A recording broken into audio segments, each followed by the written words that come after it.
Hold it a second, George. Bear with me.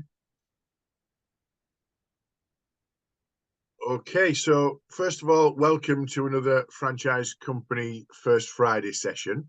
My name's Nick Bramley, and I'm going to work through the content, but Julie's going to give you some context for those who've not been before on what First Friday is all about. So first of all, over to you, Julie, for that, please. Yeah, just welcome to the July session for First Friday. And this is the last First Friday group that we're going to have before the summer break, which is basically August. So we're rejoining in September. And the focus today is talking about looking at recruitment, looking at service provision, and ensuring that you are reflecting the right message and brand values for your business and maximising your opportunities in both sectors. And Nick is the guest today to share his experience with the work that he does in franchising with us and with a couple of other clients in mainstream business as well. So thank you, Nick, and over to you. No problem. If I can ask people to go on mute just for background noise and things, just with anything going on with the number of people on the call. But first of all, yes, it is about kind of taking advantage of opportunities for recruiting franchisees, but it also works in a situation where you're trying to attract customers either for your franchisees or for your business. And it's called Pick a Lane, and it's one of my passions for 2023. And I'll explain why using a number of case studies of stuff that we've done with other clients that are live and like really examples of success in this particular field. But the reason is everyone is working in a crowded environment. There's always competition for your franchisees. There's competition for your customers. There's competition for the generation of revenues and profits for the business. And at the end of the day, if you can't differentiate from the noise that's out there, then the chance of success are diminished. And quite simply, that's a factor of how business operates. And this is all about kind of being better than that. It's about shining a beacon on what you stand for so that people understand it and get it and really work on that basis. So I'll start with a question about kind of the purpose of your marketing. And a lot of people know what marketing's about, and they go, yeah, okay, so it's about noise creation and brand awareness and putting my name out there and putting the sort of context of what we stand for and all that kind of thing. And it absolutely is all of those things. But the end game, the reality is, it's about attracting the right people. It's creating the right environment to create the right people attracted to your franchise, your brand, or your business, or indeed your franchisees' businesses. So it's more than just noise creation. It has to have a purpose. It has to have what I call a push-pull. You push some marketing out there to pull towards you. And it's really important, the people that you want. So it's the right people with the right kind of fit for you as an organization that then help you to grow and differentiate from the crowded marketplace. But here's the thing, okay, really, really importantly, people need to understand what you are and what you're doing and why I should even bother and why I should care. And too many businesses are not that effective, slick, or capable, if you like, of creating that kind of clarity when someone's saying, because people are all busy. I blame TikTok. TikTok's gives everybody 15-second kind of attention span, and lots of people these days just don't have that kind of level of attention to detail to do detailed research, certainly at the outset of when they're thinking about doing something. So you've got to be able to get something really quickly and understand that you are worthy of their kind of consideration. That comes down to anything, whether, what you stand for as a business, what you actually do, being very clear and concise about that, your values, your expertise, why you exist. Because if you're a generalist and if you say to your potential marketplace of, franchisees who you're looking to attract, or clients or customers, if you're trying to attract customers for them or for your own business, we do this, we do that, we do this, we do that, we do a bit of this, some of that, whatever. People are just not bothered these days. They're just not looking at that. They're looking for that laser beam of clarity, that laser beam of information that says, I absolutely get it. and I'm going to take some further action, whether that's, you know, researching more, reaching out to talk to you, whether it's, you know, understanding a little bit more about putting you on a short list of potential kind of options for them. But if it's not clear at the outset, you'll be losing lots of opportunities that you don't even know you're losing, because people look and go, yeah, I'm not sure I get that, or I get it, but it's just a bit too generalist. And generalists just don't sell. In 2023 and beyond, the world of the generalist has been replaced significantly by people expect specialists. People expect, because there's so much information available on the internet, they can find the generalist stuff themselves, so they don't need you. So effectively what they want is they want that specialism. They want to know what it means to them. Okay. So I'm going to share with you some examples of franchising brands. We're going to start with that conundrum of attracting new franchisees. As a franchise, if you're, and not everyone on this call is for a franchise business, but there's transferable stuff we're going to cover later. If you're in the world of franchising, you've got a defined pot of people who might or might not be interested in setting up a franchise. And when they are potentially interested or not in setting up a franchise, you've got a myriad of options. So the reality is you've got to stand out from the rest of the franchise world if you're looking to attract a certain type of character, certain type of person, certain type of potential franchisee into your family, if you like, so that you can continue that growth activity. So I'm going to share with you a few of the brands that we've been lucky to work with over the years, and you know, have the pleasure of knowing. And then we're going to talk about kind of the fact that they're all very different and all have very different kind of perceptions. They have very different positioning pieces. They're trying to probably attract very different people. But how do you do that? So I'm going to take the cat butler first, and Sandra's on the call, so I'll close the screen in a second. Then we'll come to Poppies because Chris is on the call as well. Then we'll tell you my experience of working with Jackson and Revive, and we'll look at, you know, how do the organisations like the four on the screen look to position themselves as an attractive proposition, and this is most importantly for the right people. It's not about being all things to all people. It's about being the right thing to the right people. So let's go to Sandra. Where's Sandra? I can't see you. Yeah, thank you, Sandra. Nice wave. Thank you. Just unmute for me, Sandra. In terms of a potential franchisee, so bottom left of your screen to unmute for me. Thank you. In terms of attracting a franchisee, what do you say? What do you think is attractive as a cat butler business that you communicate early on in the process? You know, what do you say to people who might be interested in becoming a cat butler? What language am I going to see, experience, hear, and that kind of thing? Yeah, well, I mean, they obviously have to be a cat lover. I mean, that goes without saying. And they need to be, you know, professional, reliable, and, you know, the type of person that we would trust to go into our clients' homes and look after their pets and their homes, essentially, all their possessions. Okay. Important, you know, professional, reliable, and also personable, able to communicate with the clients and you know, have a relationship. And yeah, there's an upside to that in terms of you very clear about what you want. The downside of that is I don't think anybody would admit to not being any of those things. I think, you know, nobody would probably admit to being unreliable, unprofessional, sort of untrusted, or whatever it might be. So that language would be, in some respects, not necessarily given, but people who are untrustworthy, unreliable, etc., probably don't recognise the fact that they're untrustworthy, unreliable anyway. I'm thinking about what's in it for me. If I am, let's say I'm a cat lover, let's say I do believe that I'm reliable, I do get the concept of what the cat butler's about.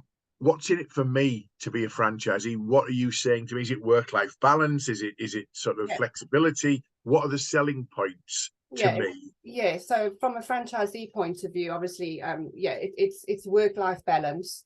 You know, it's escaping the 9 to 5 and having that work-life balance. And it's also doing something that you're passionate about doing, you know, doing Right. something you love. One of the things that I often use in the marketing is do what you love, you know, hashtag do what you love. Yeah. And yeah, if you're a cat lover, you know, what better career, what better job than to wake up in the morning and you know, look after cats. It's a perfect job. Okay, so that hashtag do what you love, is that everywhere? Is that consistent everywhere? Yeah, it is. Do what you love. Work-life balance. We use that a lot. Okay, that's good. Yeah. So in some respects, you've picked a bit of a lane there with the do what you love, and then we've built on from that. Are you thinking then in terms of, are people buying into the concept of a really nice, friendly, relaxed business? Are they talking about massive growth? You sell or is it you sell the idea of flexibility and enjoyment rather than massive growth? I'm trying to understand, you know, because the attraction would be what? Am I going to make a fortune? I'm going to end up running 6 franchises. What do I look for as a franchisee? Yeah, so there is that growth factor. I mean, we do use it in our, you know, brochure and the marketing. It's a scalable business. It's designed to be run as a management franchise. So you start off initially on your own, and then as your business grows, you expand your team. So it's scalable, it's profitable. So it's scalable, highly profitable, low overheads, you know, enjoyable, flexible, work-life balance. So if you're looking at all of those, what's the silver bullet then for a potential franchisee? Are you, as a franchisee, would I be more interested in the scalable growth, or would I be more interested in the work-life balance? What have you found from your franchisees? I think that the top 2 would be do what you love. Yeah. And work-life balance. Brilliant. I'll leave it at that. I'll leave it at that for now, son. That's brilliant. Thank you. So I'm going to come to Chris. I suspect, Chris, Poppies, you've got some similarities, except the cats, obviously. Maybe that's a different thing. You're cleaning up, maybe, you know, it's all part of it. But we are cleaning houses, and I have to confess, not many people enjoy that. Not even our franchisees. Yeah. So what's your selling point then? To me, what we sell to them, franchisee. What am I going to? Why would I even think about cleaning houses as an option then? Right. The motivation really in the satisfaction from the role is that you can make a difference in people's lives. Right. So that's the key message that we try to get across in our marketing. Yes, it's a successful business. You know, we can show you how to scale. We can show you how to get into profit. We can show you how to run this business and solve problems for people. Yeah, which is getting reliable help. That's the fundamental problem that we solve for our clients, is that for our consumers, is that we provide reliable help for them in their homes, and that's not the easiest of things in the world to find. No. But the real motivation for doing that for a lot of our franchisees is this idea that they're going to provide help for somebody. They're going to make a difference. So you're looking for people who've got a helpful gene, then, aren't you? Really, who want to get, you know, who are natural, giving things back. They've got a background or a history, or at least a DNA that says, you know, being a helpful individual is a core value of that individual. That's going to help them to be more successful. And again, selling the idea of helping your customers more than necessarily at the early part, selling the scalability and the financial independence piece. That comes as a result of being helpful. Would that be fair? I'd like to think that was a part of most franchise, if not all franchise models. You know, we're not in this industry to take people into a place that isn't successful. It's the size of that success, isn't it? Success is relative, though, Chris, isn't it? Because that's the problem. You know, you might think, I want to take somebody on for a franchise area because there's loads of potential, and somebody then takes a franchise on and they're happy, you know, just doing at a certain level. And it's really getting that clarity about what's the right thing. You know, do you want everyone who you recruit in to be the next big sort of business superstar, massively growing and with a team of 50 and all that kind of thing? Because that might not be attractive to me if I'm a potential franchisee. Or can I be a successful franchisee in the Poppies brand, running a small team of local people caring and providing a solution to the communities that I serve? And that's kind of where the balance of clarity comes in. You know, what are you trying to attract and who are you trying to attract by saying exactly. I mean, it's one of our messages is that, you know, our satisfaction comes from helping people achieve their objectives. Yeah. And we don't have any sort of performance targets in our model at all. The performance or the requirement is set by the franchisee, who says, you know, I want you know, an income of X thousand or X tens of thousands of pounds, or I want to build this business so that it is more of a standalone operation. I'm less involved in it on the day-to-day basis. It's less of a lifestyle. Yeah. It's more of a management setup. Yeah. Okay. And that's the key when we're looking at those two. We're looking at two. You've got similarities in terms of you've got people going into people's homes. They've got the trust element. They've got the things that go with that. But you've probably also got slightly different visions for what a franchisee looks like to you. If you look at Jackson Fire and Security, one of the things that they want to attract people who are qualified electricians or qualified door entry kind of systems people or security experts who are dissatisfied with the sort of corporate environment, working for a big, like a Chubb or, you know, a big organization. So they're looking for people who've got technical skills rather than anything else. Their starting point is, you know, yes, you can become a manager of a group of people, but initially we want people who are dissatisfied with their technical lot to transfer over, run a business themselves and see where we take that. So their requirements are not about necessarily trust and you know, helpfulness. They're about sort of technical capabilities and expertise. Now, Revive are quite interesting because Revive, when they started out, and they're obviously a very successful franchise, when they started out, they were looking at people who wanted to repair vehicles. So whether it was the scratches and bumps or the alloy wheels and that kind of thing. And then they made a fundamental shift about 2015. I think that might be about the I might be just about out on that, but fundamental shift to go from man or woman with a van franchising to we want people to grow each of these franchise networks with in terms of a management sort of potential, and you'll be running 4, 5, 6 vans in a defined area, and it moved the game in terms of how they present themselves. They don't present themselves as sort of fixing scratches, bumps and dents, etc. They very, very strongly position themselves as, you know, a management franchise, attracting people who are white collar, not blue collar, because they want people who can run the business, not repair vehicles and repair alloy wheels, because the job of the management franchise at Revive is to manage people who do that sort of blue collar, like you say, the kind of, you know, the fixing, repairing and the alloy wheel kind of things. And that fundamental shift, that clarity, helped them to attract a very different kind of potential franchisee to the model, and it's helped them to grow significantly because they were very clear about what they were looking to do and talking to people. So when somebody then approached them with, I like cars, I like fixing cars, etc., then suddenly they weren't the right person for the franchise. But the clarity was, we're looking for someone who can manage a growing business and actually understand the business rather than understand what the business is all about in terms of repairs and alloys, etc. And some of the people who run Revive franchises probably have never touched a buffering cloth or whatever they use to take out the things that repair sort of minor scuffs and things. So very different approaches for attracting franchisees. Some pretty good clarity, but also a little bit of areas where you've got to think about, oh, hang on a minute, is that clear? Am I getting the message across? And I like the fact that, Sandra, you've got that kind of clarity about the hashtag that you use. That means people see it, they approach, they associate it with you, they associate and understand that that's the sort of silver bullet, the DNA that runs through the cat butler. And if that is attractive to me, I'll follow that. That's kind of your lane that you've picked.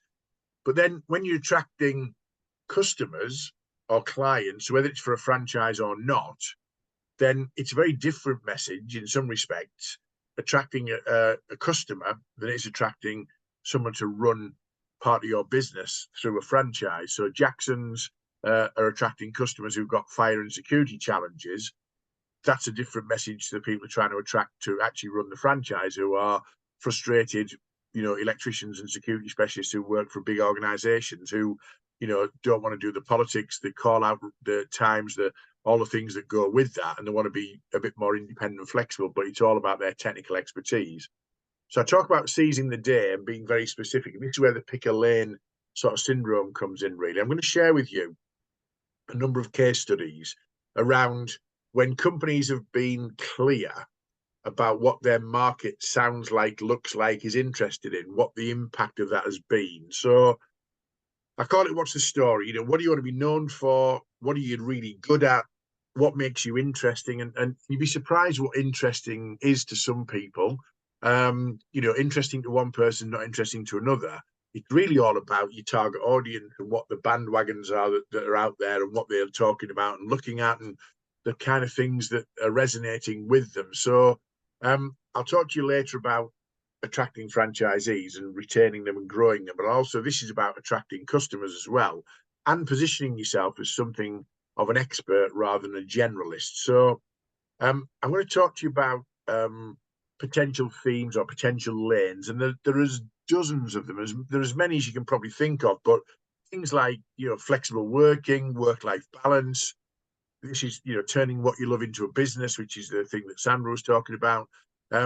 Utilizing existing technical skills, building a high growth business, managing a team, innovation, sustainability, environmental impact. These are all flavors and conversations and discussions that people are having around different areas of the economy at any one time. What's important to somebody environmentally might not be interesting to somebody else, but it might be all that drives somebody's decision making. Innovation might be one of those.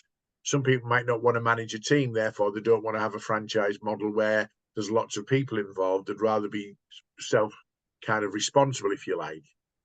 Investment in your resources. What are you doing about that? Is that a big selling point? I'll come back to that in a second. And the aim is to be something of a business or a franchise of interest. I've got some more. Supporting your local economy. Chris mentioned this, supporting our local network of people, building a network of repeat clients. You might be interested in legislation and compliance. That might be an area that is high profile in your particular area of work. You might be interested in being the ones who are driving new standards in your sector. That could be through customer service, through how you approach things in terms of quality. It could be in terms of all sorts of factors. You could be all about putting the client at the heart of what you do, whatever that might be. Or you could be the organization that shares information, trends, insights, news. The reality is you've got to be something. You've got to be something. And whilst these are not something that people go, oh, I'll buy that, they absolutely do create that level of interest and they create that clear purpose and proposition and vision.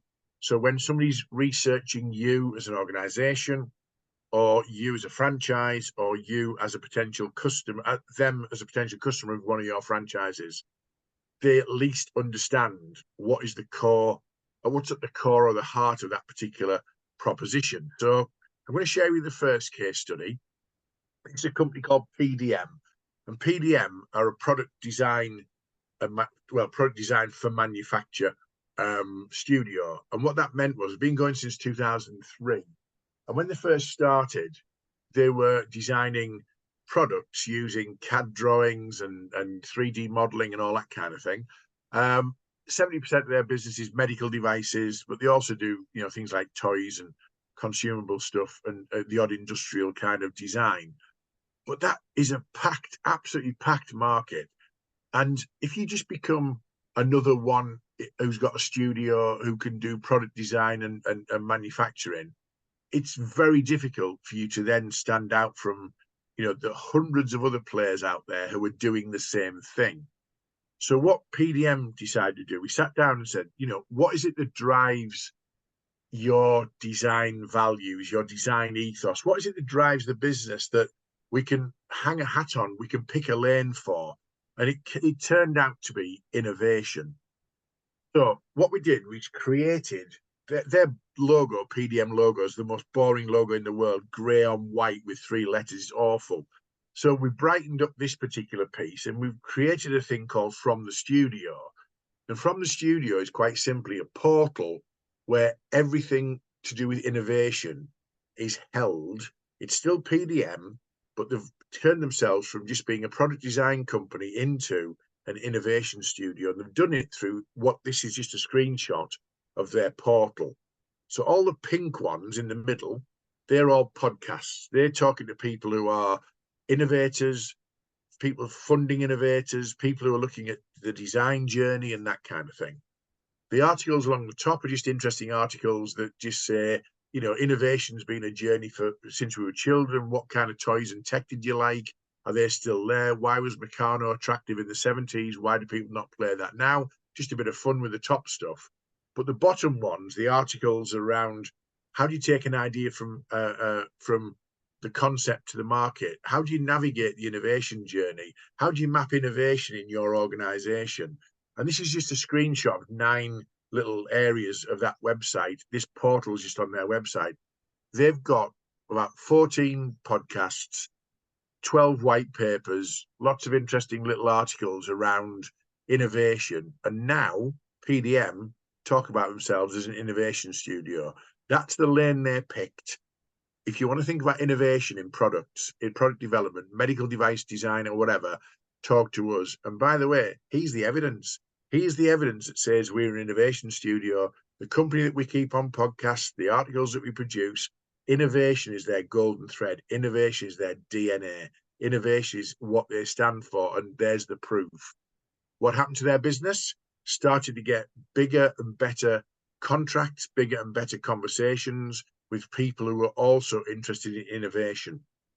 Now, these people were always interested in innovation, but didn't realize PDM were interested in innovation. So in what PDM did is grab the innovation theme, if you like, and create a whole kind of package of measures that says it's very, very clear, if you're talking to PDM, that innovation is at the heart of what we do.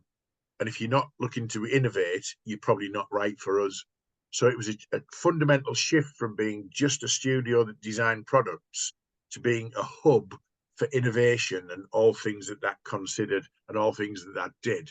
So the first question I've got for the room is, what's your view on that? That, you know, it's still the same business, but what they've done is they said, what is it we stand for? How do we differentiate in a crowded market? Any questions or thoughts or observations on that? Any feedback from what that's done for them by owning that lane? Anything? Brilliant. You've been great. Thanks for your time. It's been a fantastic session. Come on. Okay, I'm gonna go to Mash. Nick, can I just ask, you said it's made their business kind of go through the roof. Yeah. Are you able to give any kind of ideas of what percentage of sales increase they've experienced, etc.? Just well, they had a 40% growth last year, and they're on for about a 70% growth so far this year. And essentially, it's allowed them to attract better staff who are not just product designers, because with all due respect to product designers, they're 10 a penny. They're not, but they're looking for innovators. And part of their recruitment is, where does innovation sit in your DNA? Where's your evidence of innovation? We want you to bring your innovation to our clients and our studio. And so they're recruited better, they're recruited at a higher level, but it's not just the growth, it's who they're talking to. So there's some really big players in medical device technologies. And Richard, the MD, is speaking at conferences now about innovation. And these big organizations in the room, and they're going, wow, you guys really get it. So it's not just the financial success, it's the elevation of the business in the eyes of kind of their absolute target market. And you know, they've had a fantastic success with that. So I'll come back to the second thread they chose, because on the back of innovation, there was a lot of things coming out which were about sustainability in medical devices. So I'm going to just share with you this picture. It's probably difficult to see on the screen. If you look at the bottom right, you can see a lady in a surgical gown laid in between a circle of all sorts of stuff, right? That all sorts of stuff, by the way, is all of the medical devices, disposable medical devices that were used on a one-off surgery for this young lady. So the thing is with this young lady, Maria Kojek, I think that's how you pronounce it, and I always apologize to her without her knowing about the pronunciation of a name. But the key to this is Maria was floating panels, get rid of those. Maria's an installation artist who was horrified at the waste involved around a single major operation. So it involved, major surgery. But if you look at all the stuff that was involved in one operation, that became, in the medical devices world, a wake-up call, if you like, to the industry. And the end game of that was every medical device company is now looking at sustainability. So that then becomes the second theme for PDM. And they said, most people, when you manufacture, you take raw materials, you make the product and you get rid of it. And in medical devices, there's lots of single-use devices that get wasted. You go for an operation, you get to use once, it gets incinerated or whatever it might be. And the industry is talking about this circular economy. So we make something, we use it, and we recycle as much as possible. So what PDM have done is they've started to position their knowledge and expertise around sustainability. Innovation comes in there as well, but their two lanes, and the very clear lanes, are sustainability and innovation. So what they're doing is they're going into organizations. It's very difficult for people to grab hold of sustainability in medical device sort of environments. It's very complicated. They've employed a guy who's specialized in sustainability. He comes from a clothing manufacturing group who've got world-leading sustainability values, and they've recruited him into their studio, and he's now their sustainability lead. And what it's done is you get that free advice and initial support saying, we can help you think about this. And then what's happened is paid for sort of ongoing partnership collaboration work and testimonials and content. They are now seen as leading the charge, or being one of the leaders of the charge around sustainability in medical device development. So they're becoming a growing force in a growing market, all because they chose the lane. It's very easy to go, yeah, sustainability, we're doing our bit.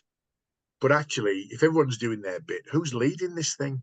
So they decide to lead on sustainability and innovation, and the results have been phenomenal. And that's just picking a lane, picking two lanes in this case, because those lanes run parallel in their world. The second case study is a company called Elthrington Aluminium, and they're an aluminium stockholder. And this is important to all of you to think about, okay? Not that aluminium stockholding is not important to any of you, I guess. But they stock about £750,000 worth of aluminium equipment and stock and extrusions and sheets and whatever, piping, etc. at any one time. And when we were talking to their sales team, we were saying to them, why do your customers buy from you? And the sales team said, well, as long as we're good on price, we'll get the work. And it's like, wow, that's a race to the bottom, isn't it?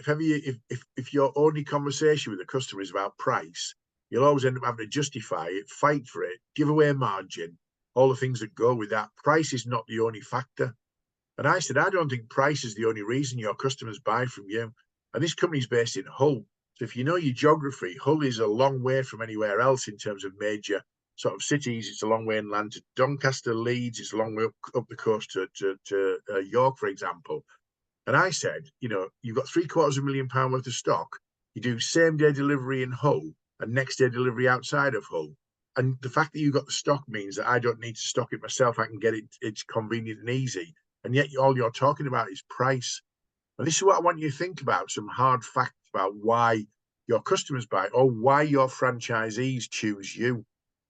So if you're looking to get a franchisee on board, it's really important once you've got them on board to work out why they chose you. It's also important for your franchisees to work out why your customers choose to buy from you. And it's also important, if you're not a franchise business, to understand not why you'd like them to, why they actually bought. So what we did with Elthrington, we did a bit of a survey, and I'll give you a little tip on how to do that. The easiest way is, don't send a survey out and expect brilliant results. You won't get them. People just don't have the time to fill them in. Franchisees might, because they've got skin in the game and they might be a bit more keen to do so. But customers of your franchises won't, and customers of a non-franchise business they just don't fill surveys in. They'll fill them if they're unhappy. They'll fill them if they're ecstatic. But the vast majority in the middle won't do that. So we opened a Survey Monkey and we did phone calls live. We were independent from Elfington. We rang them and said, I'm going to give you 7 headings and I'm going to read them in alphabetical order so we're not influencing it. I'm going to ask you to give me the top 3 reasons why you continue to come back and spend money with this organisation. I'll read them in alphabetical order so I'm not influencing you. Availability, customer service, experience, price, quality, reputation, technical support or backup. And just please tell me what are the 3 reasons that you continue to come back to the organisation. Now, when the results were in and doing it on Survey Monkey, you just put it in, done, phone the next one, done, next one, done. And it just crunches the numbers and comes up with the graphs and the, top answer is this, second answer is that. There were 3 clear differentiators, 3 absolutely clear differentiators, that reasons why customers kept coming back to Elfington Aluminium. And this is the same for your franchise. I'll come back to that in a second. The first reason, number 1, was availability. You've always got it in. It's really important to us because we're not that well organised. So when we need aluminium, we can give you a ring, we can get it, you've got it in. And you hold £750,000 worth of stock, which means we don't have to. You've got it in. Availability, number 1 priority. Second thing that they really valued was the technical knowledge or backup from the team. Your team know what we're talking about. Your team are experts in what they do. We find that valuable because we don't really understand aluminium. So when we're placing an order and your team go, are you sure that's what you need? Maybe you think about something else. We value that. And the third thing was, as long as your price is there or thereabouts, we're okay with that. Now, I said to the sales team, I said, look, when was the last time you ever mentioned availability and the impact of availability and the financial benefits of you stocking it so they don't have to as part of your conversation with your potential customers? And they looked at me like I was an alien. It's like, what? I said, if you know why people buy from you, that has to be the lane that you choose for future customers because we already know it works. So what we did was we started talking about, a bit like Sandra's talking about that hashtag that's at the DNA of everything you do. We started talking about availability. We started talking about, the fact that we've got it in so you don't have to. We started linking that to service, but we started saying availability is the number 1 reason people choose us. If you're looking for stock, we've got it in. Secondly, when you come and talk to us, my God, we know what we're talking about. So that's important. And third thing is, we're going to give you a compelling reason from a price point of view to buy from us. We're not going to be the cheapest. We're not going to be, the most expensive, but we're going to be compelling. When you add availability to technical support and backup, the price point means that we are comfortable with where we are and what we do. But availability became their golden sort of thread. And what that did was, again, it increased. This was a couple of years ago. It increased their existing customer sales because existing customers had forgotten why they buy. We didn't talk to everybody, and it gave us new business because we were going out to a marketplace and saying, by the way, did you know that we've got this in? And people go, I didn't know you had that, didn't know you stocked that, didn't know you did that. And suddenly you get another increase in customer revenue because knowledge is power. It's much better than anecdotal understanding why your customers buy, thinking actually finding out why they buy. So I'm going to ask Chris. I'm going to come off this in a second. Chris, how many franchisees have you got for Poppies? We're a network of 23 now. Network of 23, right? Okay. Some of those very mature, been with you a long time. Some of them, a bit newer and that kind of thing. Absolutely. How often do you ask your franchisees why they came to you and why they're still with you? Do you ever ask that question? We probably don't ask the question often enough, given the occasion today. Yeah. We do talk to our newer franchisees about that. We have it with our legacy franchisees and our new guys who joined us in the last couple of years. So the 4 that we've opened recently, we talk to them a lot more regularly than the legacies.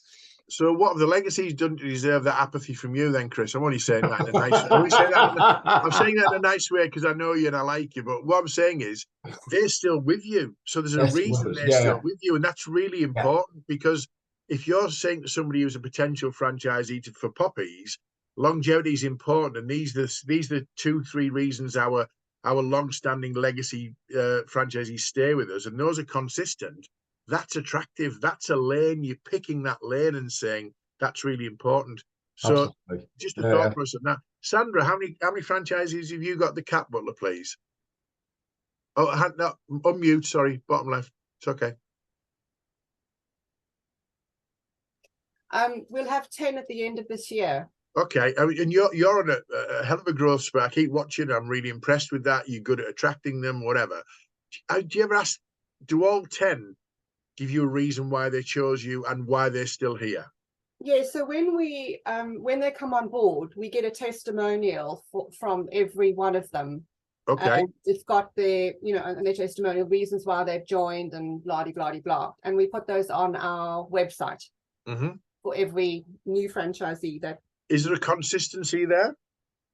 Yeah, they're all, it's all kind of the same thing, really. It's, they left the 9 to 5 or they were made redundant. They've joined the Cat Butler and they're really happy. It's made such a difference in their lives, doing something they love. And then they also talk about a lot of them talk about the support, the very they get a lot of support and the training, how good the training was and all of that. They all say that some of your franchisees will have never run a business before, so therefore the support might be a golden thread. It might be it might be a lane that you pick and say, come and work with us. You're not on your own. And that might be part of the process. What we're trying to get to is, look, understanding why your customers buy from you or why your franchisees choose you can only help to give you language and an advantage that you can leverage later on in the process. And when you do that, that has to be absolutely consistent and everywhere in what you do. So your hashtag, Sandra, that you talked about earlier, I think comes from all of that information you've gathered, and you now know that a hashtag is relevant, but that's also then consistently on everything that you share and do and work with. So that's really important. That's once you've decided what you stand for, once you've decided what gives you an edge, like innovation or sustainability or whatever it might be, once you've decided that, it has to be the DNA of what you do everywhere you go. I'm going to share with you very briefly a quick case study about how to do something in a different way. This is a company called Dynamic Business Services. They're a digital e-learning company. And they were really struggling they're a brilliantly successful business. They've got loads of long-standing customers, NHS trusts, big organizations, global brands, etc. But struggling to get new business in the retail sector, even though that sector has demonstrated it's got growth in digital learning. The approach was they were doing what they were doing before COVID, trying to ring people. Are you interested in digital learning? No, move on. Interested in, the sales process didn't work. So we put together an online event, and the online event was basically around, you think you know what good digital learning looks like, you might need to think again, and we're going to show you how. But before you do that, what you're going to make sure is all of your data that you're going to use to attract people is in the same system. So I guarantee if you're active on LinkedIn, you've got loads of LinkedIn connections, you've probably got a central database of prospects, and you've probably got an existing customer base in there as well. If you cross-referenced all of those 3 characteristic databases together, there'd be gaps all over the place. I've got 8,000 people I'm connected to on LinkedIn. I've got 8,000 people on my blooming database for the business. So I'm not an exponent of it either. What I'm saying to you is make sure, if you can, collate as much of your data into one place, because you're going to push this message out to as many fields and as many people, whether it's your Facebook contact, your LinkedIn contact, whether it's your database, whether it's information you've collected at exhibitions. All your data needs to resonate in one place, because that gives you the best chance of success. And what we did, we put together a LinkedIn event. It was a LinkedIn event that basically said, are you interested? Do you think you know what digital learning looks like? Think again. And we put a post out there promoting the event. We picked a date, I think it was April, and said, right, on April the 13th, we've got this event coming up. Sent out 300 personal invitations alongside the LinkedIn post, and draw them back to the LinkedIn post for further information. So that gets the traction on the LinkedIn post itself. And everyone we targeted was a head of or a director of or senior management of whatever it might be in a retail environment. So director of learning, head of HR and operations, or head of organizational development, whatever. And we wanted to work with that level of people specifically. We sent out reminders beforehand, 4 days and 2 days, 2 hours before. And the results were phenomenal. 76 people in 3 weeks said, I'm interested in this subject. I'm interested in seeing what's happening in digital learning. 48 people came on the webinar on the day. It was a 45-minute webinar.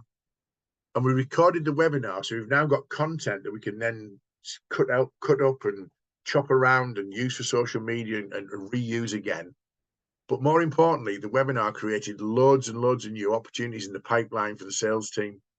And the end game is we're now doing another one for the NHS, because why wouldn't we? And all it was in terms of the event details just looked, I hope you can see the screen. I don't know if you can when it flips like this. The screen was basically, that's your event there. It just said, have you got 500 plus staff in your organisation? Save the date. I don't know if you can see that. So if you can't, I apologise. But I think sometimes it goes a bit bonkers when you look at Zoom when you're sharing a different screen. But the reality of that is, you know, there's loads of different ways of engaging your target market, but there's absolutely no point engaging your target market if you don't have a laser guided approach to what you're saying. If it's just something general, no one engages. So you can imagine franchisee recruitment with a very clear message as to what a key franchisee looks like and why they should be interested.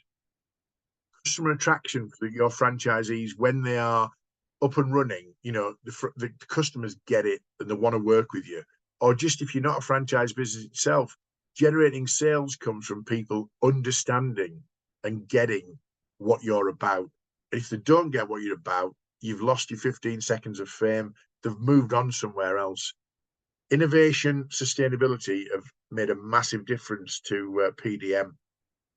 Availability, technical support, and price have been the core focus of Eltic and Aluminium for the last 2 or 3 years. And when you look at how to push that message out there, technology like LinkedIn events just generate genuine interest from people who are then going, on some level, I'm interested, and it starts the process of building a pipeline. So in headline format, just think about what makes you, you. Think about your speciality, what makes you worthy of consideration, if you like. Create your plan to promote it and take it out there to the audience. You might not get it right first time. You might think, oh, it's not quite sure. Get feedback. Once you sign somebody up, ask why they came to you. Put it into the mix. If there's a consistent theme, that becomes your lane. Pick a lane and have a go. And on that note, I shall leave you to it. So, any questions?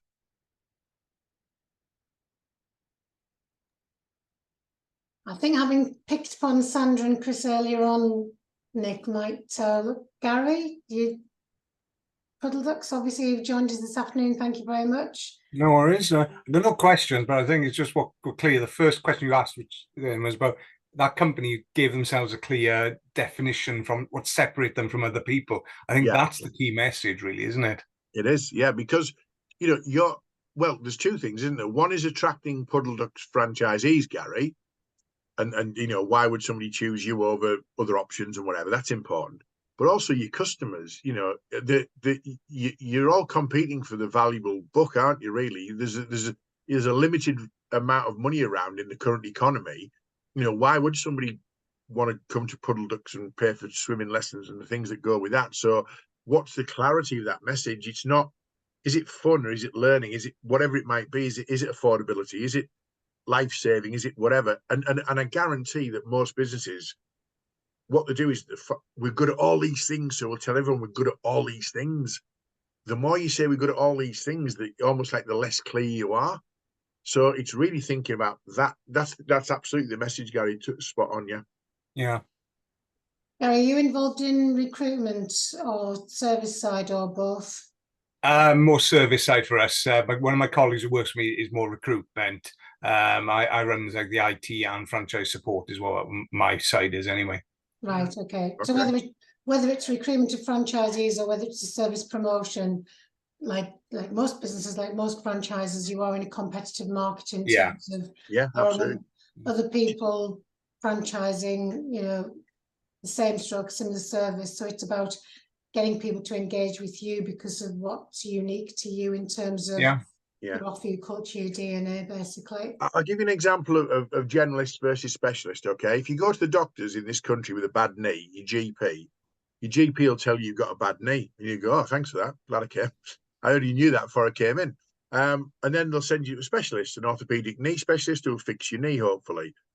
Where do we value? We don't really value the person who's umbrellaed us into the NHS. We value the person who's fixing the knee, don't we? You know, and it's the same principle. We value expertise and specialism much more than people who are just generalists. So, Julie, I know you're not in that sort of franchise element in terms of human factors expertise, but being able to absolutely clearly stand for something in the sectors that you serve will give you. You've got a year's worth of trading under your belt, Julie, right?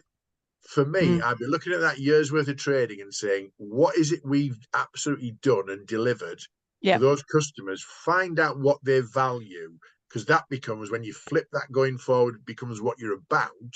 It's so much more powerful because it's based on evidence rather than feeling. This has been fantastic today, because you've really made me refocus. What the big sell that we started with when we set up the business was that we were the regulator. We know what the regulator's looking for. We can help you navigate that process, and we've kind of been drifting away into being more general, kind of just doing the general topics. Actually, to bring it back and focus back on that again, because that's where our main customer is. It's like, oh my God, you're helping me navigate the getting past HSE. Brilliant. So thank you. I would imagine that you've got many clients who are really struggling to navigate past HSE. There's your lane, Julie. There's your lane there. But make sure everything that you then promote, push, communicate, whatever, has got navigating through the HSE. You know, pictures of mazes, pictures of that picture I had there, with anything that shows people like the fear factor. You're effectively sorting out the fear factor. That might be your lane. Very different to other people.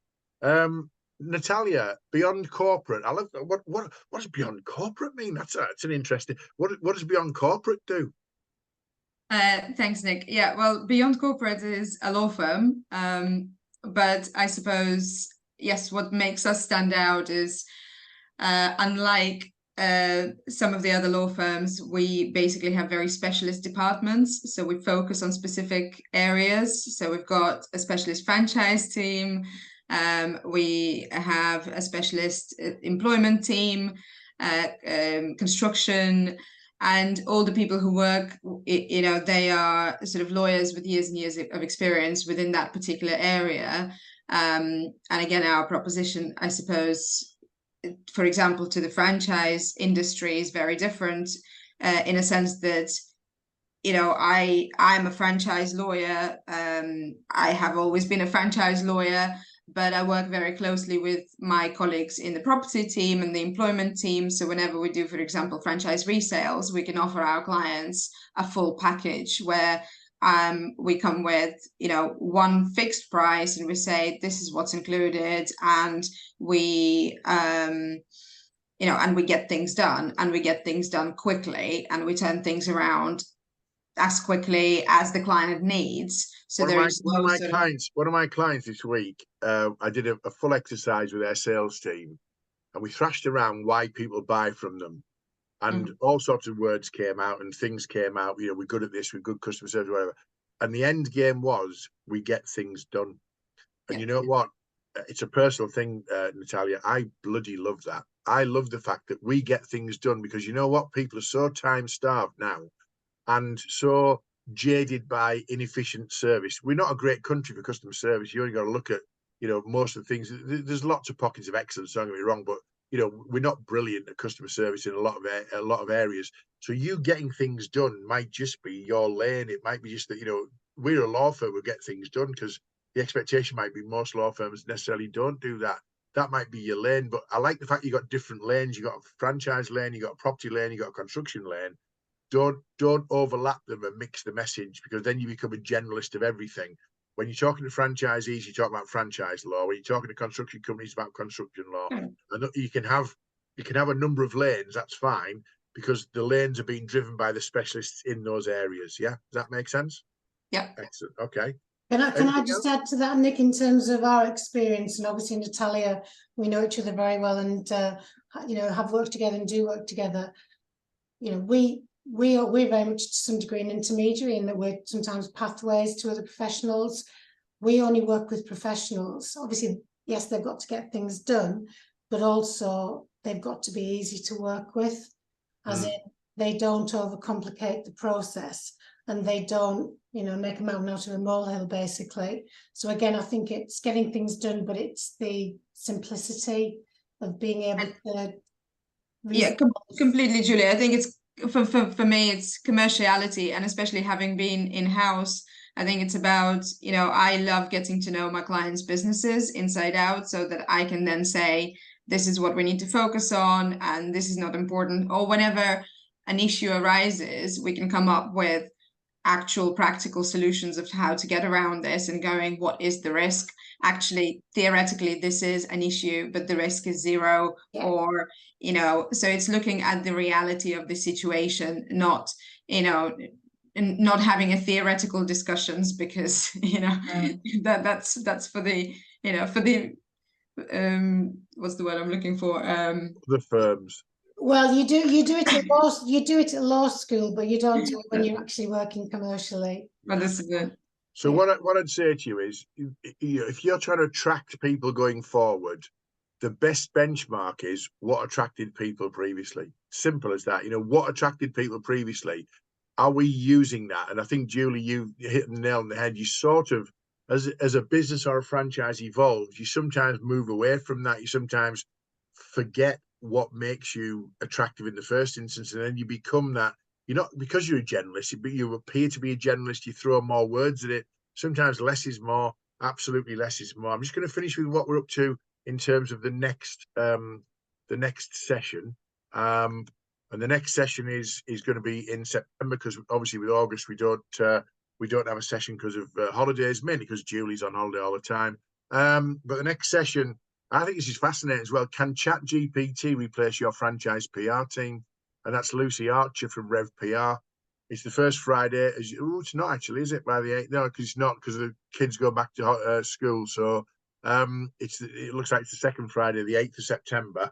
Can ChatGPT replace your franchise PR team? And that'd be one of really interesting in terms of where the future is. And that goes to my theme of innovation, really. A lot of businesses go, we're frightened of that, so I won't bother. The businesses who adopt it early might be the ones who take advantage of it. It's entirely up to them what they do with it, isn't it? So do you want to end the recording now, Julie, and then we'll do any off